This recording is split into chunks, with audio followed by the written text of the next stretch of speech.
Hello മക്കളെ, ഇന്ന് നമുക്കൊരു പുതിയൊരു ചോദ്യം നോക്കിയാലോ.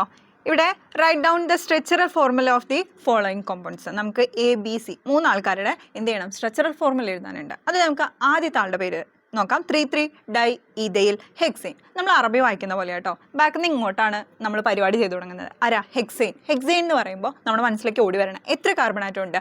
6 കാർബൺ ആറ്റം ഉണ്ട്. ക്ലിയർ? അപ്പോൾ 6 കാർബൺ ആറ്റം ഉണ്ട്. അത് കഴിഞ്ഞിട്ട് ഡൈ ഈഥൈൽ എന്ന് പറയുമ്പോൾ നമ്മൾ എന്ത് മനസ്സിലാക്കണം? അവിടെ ഏതാ ബ്രാഞ്ച് വന്നിട്ടുള്ളത്? ഈഥൈൽ ഗ്രൂപ്പ് ആണല്ലേ. ഓക്കെ, ഇനി ഏതാ ഈ ബ്രാഞ്ച് ഏത് പൊസിഷനിലാണ് വന്നിട്ടുള്ളത്? 3,3. ഓക്കെ, ഇത്രയും കാര്യം നമ്മുടെ മനസ്സിലുണ്ടാവണം. ഇനി നമ്മൾ സ്ട്രക്ചർ എഴുതാൻ പോവാണ്. സെറ്റ് ആണല്ലോ. നോക്കിക്കഴിഞ്ഞാൽ ഹെക്സെയിൻ ആണെങ്കിൽ 6 കാർബൺ അല്ലേ. അപ്പോൾ നമ്മൾ എന്ത് ചെയ്യുന്നു? 6 കാർബൺ, 1 2 3 4 5 6. ഓക്കെ ആണല്ലോ, 6 കാർബൺ ഉണ്ട്. അത് കഴിഞ്ഞിട്ട് സിംഗിൾ ബോണ്ടാണ് ഇവർ സിംഗിൾ ബോണ്ടാണ്. ഹെക്സെയിൻ ആണല്ലോ, അതുകൊണ്ട് സിംഗിൾ ബോണ്ടാണ്. ഇനി അടുത്ത ക്വസ്റ്റ്യൻ എന്താ പറയുക, ലൈക്ക് നോക്കേണ്ട കാര്യം എന്ന് വെച്ച് കഴിഞ്ഞാൽ 3,3 ഡൈ ഈഥൈലാണ്. ബ്രാഞ്ച് വരുന്നത് ഈഥൈൽ ഗ്രൂപ്പാണ്. ഏത് പൊസിഷനിലാണ്? 3rd പൊസിഷനിലാണ്. അപ്പോൾ 1 2 3. ഓക്കെ, 3rd പൊസിഷനിൽ, രണ്ടും 3rd പൊസിഷനിലാണ്. ഈഥൈൽ ഗ്രൂപ്പാണ്.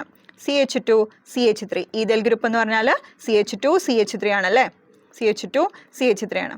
ഓക്കെ ആണല്ലോ. ഇനി നമുക്ക് ബാക്കിയുള്ള ആൾക്കാർക്കൊക്കെ ഹൈഡ്രജൻ കൊടുത്താലോ. ഓക്കെ, അറ്റത്ത് CH3 വരും. ഇവിടെയാണെങ്കിലും ആര് വരും? CH3 വരും. അത് കഴിഞ്ഞിട്ട് ഇവിടെയാണെങ്കിൽ CH2 വരും. ഇവിടെയാണെങ്കിൽ CH2 വരും. ഇവിടെയാണെങ്കിലും CH2 വരും. ക്ലിയർ അല്ലേ? ഓക്കെ ആണല്ലോ. അപ്പോൾ ഇതാണ് A പാർട്ട് വരുന്നത്. ഓക്കെ, അപ്പോൾ രണ്ടാമത്തെ ചോദ്യം നമുക്ക് നോക്കാം. 2,2 ഡൈ മീഥൈൽ പ്രൊപ്പൈൻ. ഈ 2,2 ഡൈ മീഥൈൽ പ്രൊപ്പൈൻ എന്ന് പറയുമ്പോൾ നമുക്കറിയാം എത്ര കാർബൺ ആറ്റം ഉണ്ട് അവിടെ? 3 കാർബൺ ആറ്റം ഉണ്ടല്ലേ. ഇപ്പം മിസ് 3 കാർബൺ ആറ്റം എഴുതി. ഇനി അതേതാ? 2nd പൊസിഷനിലാണ് ബ്രാഞ്ച് വരുന്നത്. അതുകൊണ്ടാണല്ലോ 2,2 എന്ന് വന്നത്. ഇനി അതേതാ? ഡൈ മീഥൈൽ ഗ്രൂപ്പ് ആണല്ലേ. മീഥൈൽ ഗ്രൂപ്പ് എന്ന് പറയുമ്പോൾ ഏത് ഗ്രൂപ്പാ ബ്രാഞ്ച് വരിക? CH3 ആണ്. ക്ലിയർ? CH3 എന്ന് കിട്ടും. ക്ലിയർ ആണല്ലോ. ഓക്കെ, അപ്പോൾ ഇനി നമ്മൾ എന്ത് ചെയ്യുന്നു? ഇവർക്ക് എല്ലാവർക്കും ഹൈഡ്രജൻ കൊടുത്തിട്ട് എന്ത് ചെയ്യുന്നു? തീർക്കുന്നു. ഇതാണ് എന്ത് വരുന്നത്?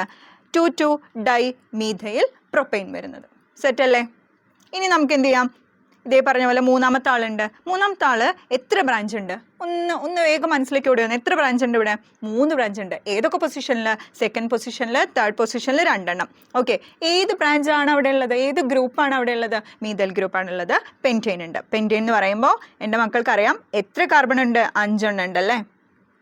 4 5 കാർബൺ ഉണ്ട്. ഏതൊക്കെ പൊസിഷനിൽ? 2nd പൊസിഷനിലും 3rd പൊസിഷനിലും. ഓക്കെ, ഇനി ഏതാ? മീഥൈൽ ഗ്രൂപ്പ് അല്ലേ. CH3 അല്ലേ.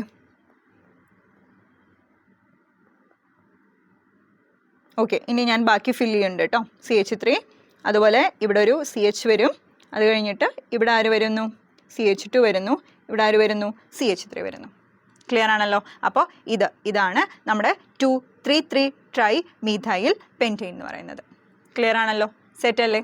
ഓക്കെ, അടുത്തത് നിങ്ങൾക്കൊരു സ്ക്രീനിൽ ഒരു ക്വസ്റ്റ്യൻ കാണുന്നുണ്ടല്ലേ. ആ ക്വസ്റ്റ്യനിൽ എന്താണ്? നമുക്ക് A തൊട്ട് G വരെ കുറച്ച് സ്ട്രക്ചേഴ്സ് തന്നിട്ടുണ്ട്. അതിൽ ഐസോമറിക് പെയേഴ്സിനെ കണ്ടുപിടിക്കണം. അപ്പോൾ അതിൻ്റെ ഉത്തരം എന്താണെന്നുള്ളത് നിങ്ങൾ വേഗം ഒന്ന് വർക്കൗട്ട് ചെയ്തിട്ട് എന്ത് ചെയ്യണം? കമൻറ്റ് ചെയ്യണം. ഓക്കെ ആണല്ലോ.